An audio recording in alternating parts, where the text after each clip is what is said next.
Marcos Kapitulo 1 versikulo 21 hanggang 28. Pinagaling ang sinasapian ng masamang espiritu. Nagpunta sina Jesus sa Capernaum, at nang sumunod na araw ng pamamahinga ay pumasok si Jesus sa sinagoga at nagturo. Namangha ang mga tao sapagkat nagtuturo siya ng may kapangyarihan, hindi tulad ng mga tagapagturo ng kautusan.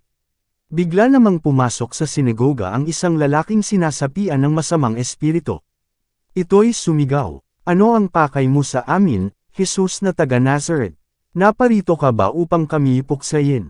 Kilala kita, ikaw ang banal na mula sa Diyos." Ngunit iniutos ni Jesus sa masamang espiritu, "Tumahimik ka. Lumabas ka sa kanya." Panang-isay ng masamang espiritu ang lalaki at sumisigaw itong lumabas sa kanya. Ang lahat ay namangha kaya't sila'y nagtanungan sa isa't isa, paanong nangyari iyon? Ito ay isang kakaibang katuruan. Makapangyarihan niyang nauutusan ang masasamang espiritu, at sumusunod naman ang mga ito sa kanya. Dahil dito, mabilis na kumalat sa buong Galilea ang balita tungkol kay Jesus.